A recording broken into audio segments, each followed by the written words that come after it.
Sa loob ng magti 3 weeks na nangyari sa amin dito, mahirap yung nangyayari.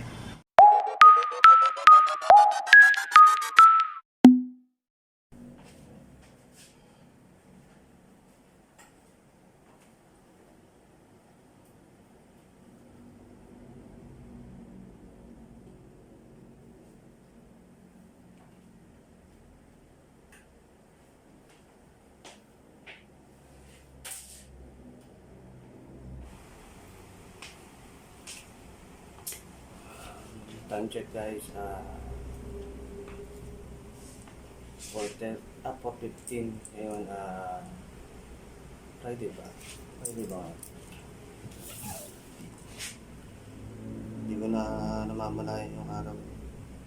Ngayon is Friday, may exam kami ngayon. Tingnan natin kung saan yung makakuha natin kasi medyo madugo yung aral ngayon. Hindi ako masyadong nakapag-aral, konti lang kasi may nagpahinga din ako. Araw-araw kasi ganito, kailangan magpahinga para maano yung utak natin. Tapos, tara, samahan niyo ako. Magbiyahe na tayo.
Manila Doctors Hospital.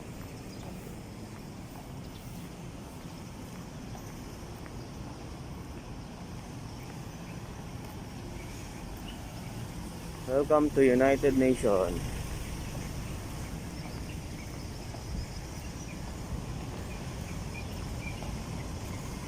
Yan yung isa sa mga kilalang hospital dito sa private hospital sa Manila.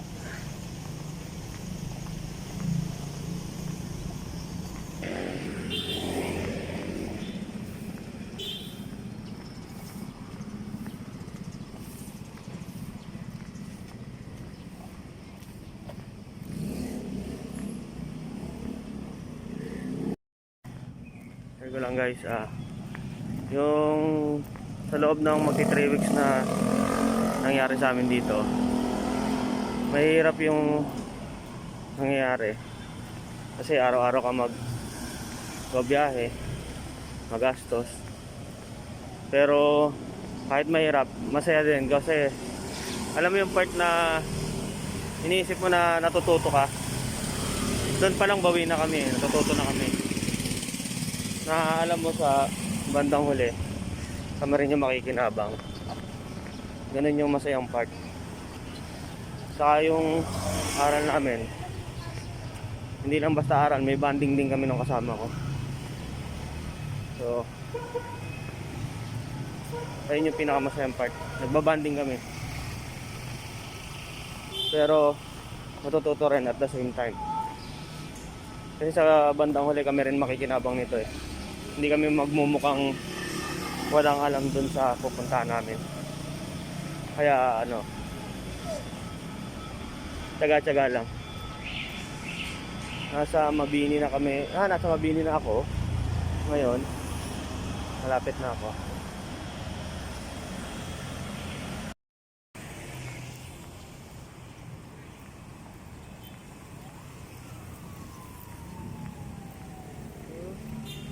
United Nations.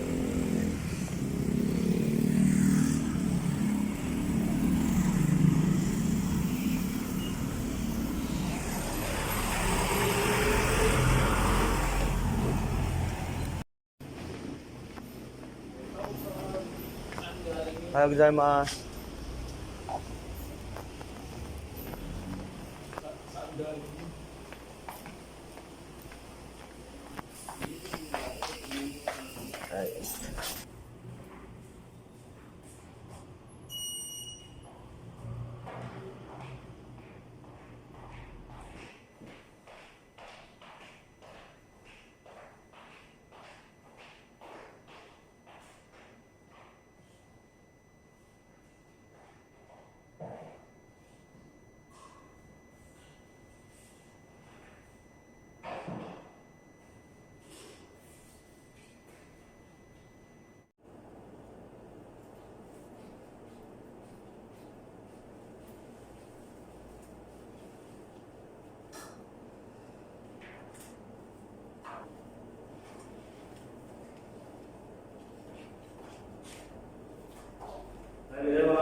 Ice cream. Okay, so.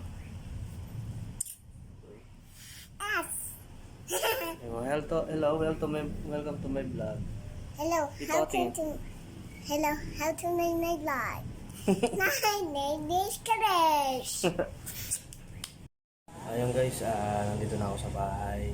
At yung nangyari, ang nangyari dun sa exam namin kanina is nag-fail tayo. Naging mataas dun sa exam. So, hindi na masama yung nakuha kong score sa exam. Out of 183 yung nakuha ko. Hindi na siya masama. Natutuwa din ako kasi yung mga kasama ko nag-i-improve sila. Which is kasi isang grupo tatlo kaming welder na pupunta sa Japan. So kailangan na magkaroon kami ng teamwork na rin. Kailangan na lahat kami is pantay-pantay na nakakahabol o nakaka-adapt dun sa tinuturo sa amin. So,